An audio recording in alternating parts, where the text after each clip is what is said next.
I've seen a number of people talking lately about why websites aren't as important in an age of AI. That with the rise of AI and the coming of AI agents, your customers aren't going to visit your website, and that it's a waste of time and effort to focus too much on your website now. Cover your kids' ears and let me be abundantly clear how I feel about this. Bullshit. That is terrible advice. I believe that saying your website is unimportant in an age of AI is complete and utter nonsense. Why is that?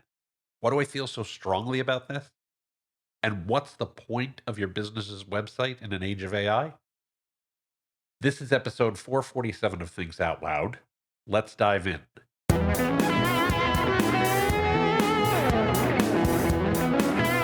Do you still need a website or is AI taking over? Let me get this out of the way right up front. Yes, you need a website. Your customers are going to need a place they can go to learn more about your business, your products, or your services, even in the age of AI. More to the point, you want a place where you control the customer experience and have the opportunity to create memorable brand interactions with potential customers. You want a place where you can keep your content assets free from the dictates of big tech. And you want a place where customers can visit when they think of you first, no matter how they've heard of your brand, so they don't always have to ask an AI or search for you. That last point is particularly important because those alternatives are also where your competitors live. Your customers may start out thinking of you, but end up somewhere else because your competition may do a better job of optimizing for the algorithm. Don't play that game. Don't build your brand on rented land. That's been true for years. It doesn't stop now. Do the work necessary to get customers to come directly to you. If you think that I'm delusional about this or that I don't understand how the world works or how the world is going to work, spare me. Right? This is far from my first rodeo on this point. We have heard this many times before when it comes to new technologies coming around. A few come immediately to mind. Social media. There was lots of advice around building your presence on Facebook or Instagram or TikTok or YouTube. There's no need for a website. Social gives you everything. Uh huh. Sure. But what about Google Local and Google Business Profiles? Yeah, definitely. Let's let Google decide. There were also products like Google's accelerated mobile pages, which technically were still your website. But I think we've learned over time those tended to be better in practice for Google than they were for your actual business. If you don't believe me, though, that you need a website and that you will still need a website, maybe you'll believe one of the biggest, most successful social media creators in the world. Did you know that Mr. Beast has a website? The big YouTuber? He has several. Yes, YouTube and Amazon and Instagram and X play a major role in his company's web presence. But he still has an e commerce website. He's still got a place for people to get jobs with his production company. He has a site for Mr. Beast Burger. In fact, he's got a bunch of websites. Plus, there's a single website, MrBeastInfo.com, that connects all of these and directs his customers to whichever one best serves their needs in a particular moment. It's the hub at the center of his digital universe. Many of the links on that site do link to various YouTube channels that he controls. But here's the point, he gets to control where those links point, and he can change them at any time he wants to serve the needs of his brand and to serve the needs of his business and to serve the needs of his customers. Again, it's the hub at the center of his digital universe. I've talked about using a hub and spoke strategy for some time. The idea is that you've got a hub which consists of your website, your CRM, and if you have one, your app. Those are the assets that you control. Technically, the big ones are your website and your CRM, because even Apple and Google control the App Store. They can control those over time. Those are the assets that your customers can always visit. If some gatekeeper like Google or Facebook or Apple or Amazon changes the rules on you. And then you've got the spokes. Those are the channels where your customers can find you and interact with you. They should absolutely help you grow your brand's awareness. They should absolutely help you grow your brand's engagement. They might be a major source of traffic, engagement, revenue, or profits for your business. But at the same time, they should lead over time back to your hub to let you connect with those customers directly, whether they're using your site, your app, or through various CRM channels like email, snail mail, and SMS. If you think about it, the people most interested in telling you you don't need a website are the ones who benefit the most from using the alternative they provide. That includes social media platforms, it includes Google, it includes Amazon, it includes Apple with the App Store. And when we think about AI, it's the VCs backing AI companies who are saying you don't need to worry about the website, worry about being there in the AI. Now, don't misunderstand. I'm not saying you don't want to use these channels as spokes in your hub and spoke strategy. I'm saying that you always want a hub too, just in case the folks in charge of those spokes change their minds about how they should work, or as happened many times before, shut them down completely. Think about what happened with TikTok over the last couple of weeks. First, it existed, then it was banned for a day, now it's back. We don't know if it will stay back. What if you built your entire brand on TikTok and it simply went away? That's happening even as we speak. Ultimately, your hub, your website, and your CRM is for your business and your customers. Yes, your website will need to support AI broadly and AI agents specifically in time, but you'll almost always want it to support human beings too. In fact, that's where I think you should focus first. Why focus on humans? Aren't people turning to AI more and more? Won't agents really change the game? Well, let's start with the idea that at the moment, AI agents technically don't exist. Right? I mean, they're a cool idea, and they could turn up at scale 10 minutes after I record this. But they don't exist right now. We don't really know what building a website for agents means in practice yet. I suspect that's going to be true for at least a little while after they do exist, too, which I'll explain in a minute. Building for a technology that doesn't exist yet is expensive and, frankly, a distraction from making things better for your customers that actually use or are trying to use your site today. We know, for instance, that cart abandonment on B2C sites is generally pretty high. We know that large numbers of website searches on B2B sites fail outright. People simply can't find the information they're looking for.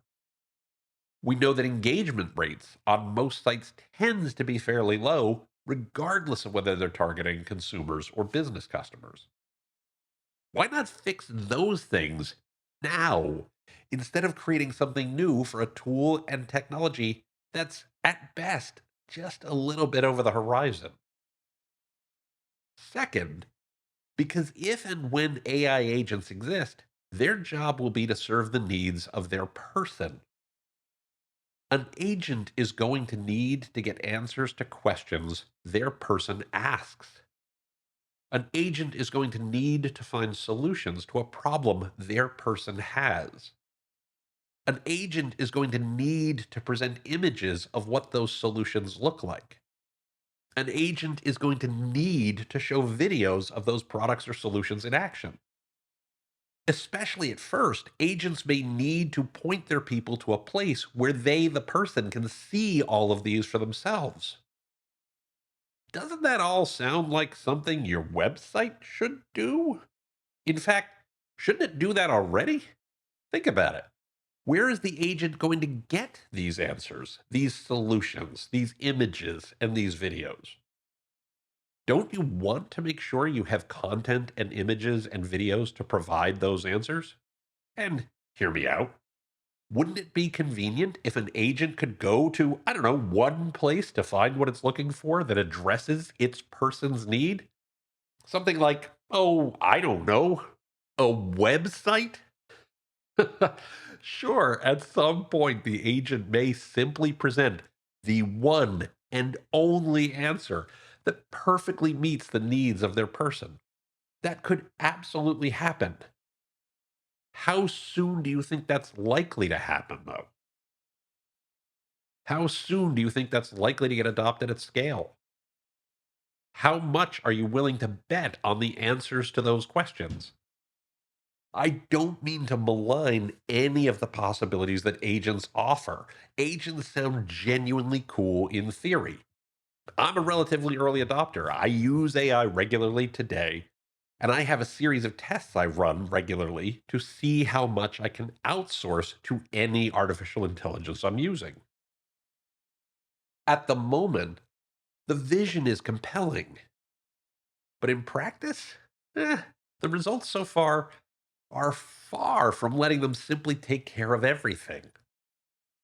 And if we look at past adoption curves, those suggest we'll have some time to adjust once agents hit the market for real. Smartphones took nearly 4 years to reach 50% market penetration and almost 80 years to reach 80%. That's ComScore data.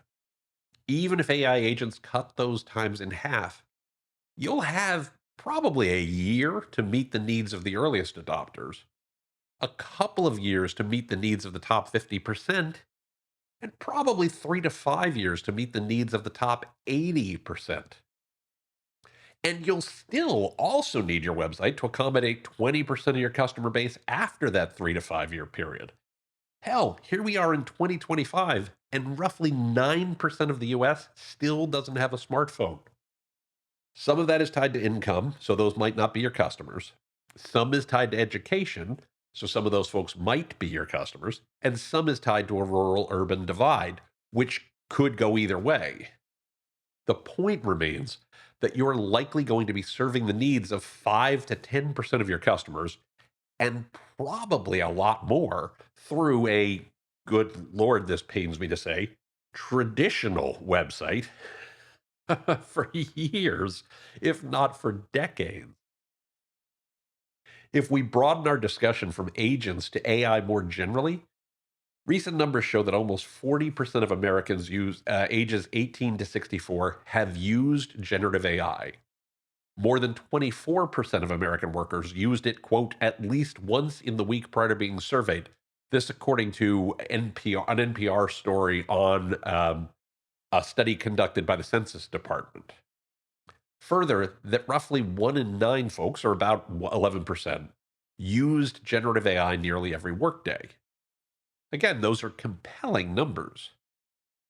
They're also not a majority of your customers, at least not yet. And we're 2+ years in, almost 3 years in, 2.5 years in, since the launch of ChatGPT.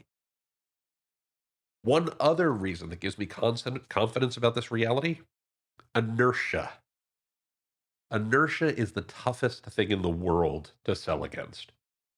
People are going to do what they've always done unless they're given a compelling reason that makes change worth the effort. There are still 9% of the population, 11% of the population, who don't have a smartphone. Why? Because they don't work better than what they have today. That's going to be completely true for websites too. There's something like 1.9 billion websites in the world, and over 200 million that are actively updated. Customers aren't going to adopt agents if they have to wait for every website in the world to become AI agent friendly. If the agents can't provide good answers from the web as it is, people aren't going to use them.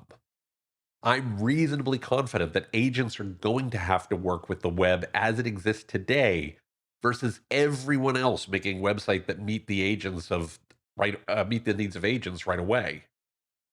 It just doesn't seem likely to me. I could certainly be wrong. And obviously, those that figure out how to work better for AI and for agents will have an advantage over those that don't. But I'd be willing to bet that that process is going to take a little time and that you'll be able to move fast enough with when the time comes.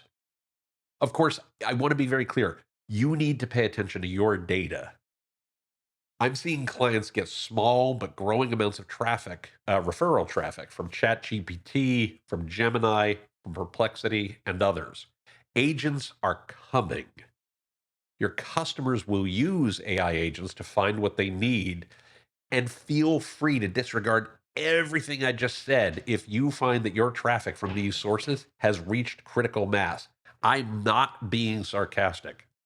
There's no such thing as best practices if your data tells you a different story. To wrap up this point, I am absolutely bullish on the idea of AI and agents. I use the former all the time, and I'm very eager for the latter to arrive. I'm very much in that 11% who use AI nearly every day for work. Don't let the hype distract you, though, from doing what's necessary today to take care of your customers today. As I noted a moment ago, you have time to get ready for these tools. And there are things you can and should do now to be ready. What are those things? What should you do? Well, I'm glad you asked. First, don't rebuild your website from the ground up, at least not yet. That's usually not necessary. Unless your website is older, and I'm talking more than roughly 4 to 5 years, it's probably modern enough for now. And I'm going to have a little sidebar on this in a minute. It's likely mobile friendly.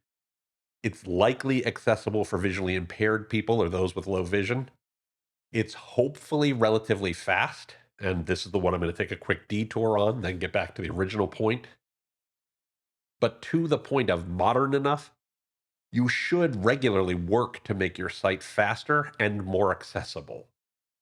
I'd recommend that regularly means taking action at least once a year. A faster, more accessible website is better for customers. A faster website is better for search. It's almost certainly going to be better for AI agents. Either your IT team or your marketing operations team, assuming you have one, should have website performance improvements baked into their budgets every year. If they don't, or if you don't have those teams, you should make sure you're including that in your budget and taking those actions, again, at least once a year. The alternative is a site that's worse for search, worse for AI, worse for accessibility, worse for customers, and worse for your business. Now, how do you make your existing site work better? Start by remembering what a website is. It's your 24 by 7 by 365 salesperson. It's your 24 by 7 by 365 customer service rep. Its job is to help your customers find the information they need and to help your customers buy your products and services. Period. Your website is not its visual design, it's not the layout. It is the content and experiences you offer. Focus on your core customer experiences and your core content to make a better website.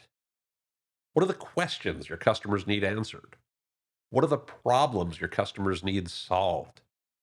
How effective is your website at answering those questions and solving those problems?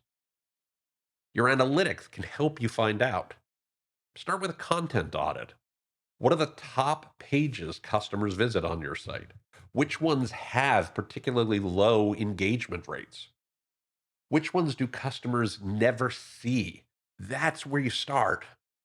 Look for opportunities to improve poor performers. That is, pages that get lots of traffic but have low engagement rates. When you find yourself in a hole, the first thing you want to do is stop digging. Don't keep sending tons of traffic to pages that don't perform. Then look for opportunities to get more traffic to high engagement rate pages. Build an action plan for how you're going to improve those poor performing pages and how you're going to drive more traffic to the high engagement pages. Use heat mapping tools. Try something like Hotjar or Glassbox or Microsoft Clarity to see where your customers struggle with your site. And then build a plan to make your content more effective and more available to your customers.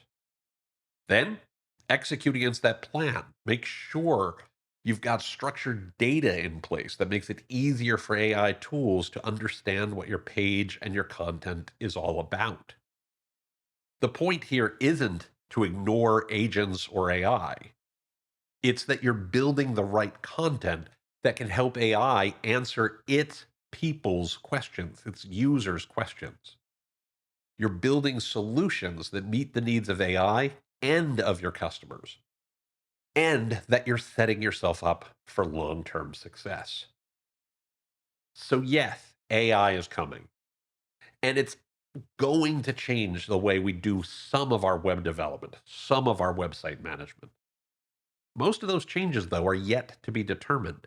You'll have time to adjust. Just keep paying attention to your customers and your data so you're ready to move and that you know where to go when the time comes. That notwithstanding, the point of a website in the age of AI is to be the place where anyone and everyone, human or AI, can find the answers they need. The point of a website in the age of AI is to be the place where you can create a deeper, richer brand experience and engage with human customers directly. The point of a website in the age of AI, as always, is to bypass the gatekeepers who want to get between you and your customers. The point of a website in the age of AI is to build your brand and build your business, just like it should have been doing all along. Now, looking at the clock on the wall, we are out of time this week. I want to remind you that you can find the show notes for this episode, as well as an archive of all past episodes, by going to timpeter.com/podcast. Again, that's timpeter.com/podcast. Just look for episode 447. Don't forget that you can click on the subscribe link in any of the episodes that you find there to have Thinks Out Loud delivered to your favorite podcatcher every single week. You can also find Thinks Out Loud on Apple Podcasts, Spotify, YouTube Music, anywhere fine podcasts are found. I would also very much appreciate it if you could provide a positive rating or review for the show whenever you use one of those services. If you like what you hear on Thinks Out Loud, if you enjoy what we talk about, if you like being part of the community that we're building here, please give us a positive rating or review. Reviews help other listeners find the podcast. Reviews help other listeners understand what Thinks Out Loud is all about. They help to build our community, and they mean the world to me. So thank you so much for doing that. I very, very much appreciate it. You can also find Thinks Out Loud on LinkedIn by going to linkedin.com/timpeterandassociates. And of course, you can email me by sending an email to podcast@timpeter.com. Again, that's podcast@timpeter.com. Finally, and I know that I say this a lot, but I want you to know how thrilled I am that you keep listening to what we do here. It means so much to me. You are the reason we do this show. You're the reason that Thinks Out Loud happens every single week. So please keep your messages coming on LinkedIn. Keep sending me things via email. I love getting a chance to talk with you, to hear what's going on in your world, and to learn how we can do a better job building on the types of information and insights and content and community that work for you and work for your business. So with all of that said, I hope you have a fantastic rest of your day. I hope you have a wonderful week ahead. And I will look forward to speaking with you here on Thinks Out Loud next time. Until then, please be well, be safe, and as always, take care, everybody.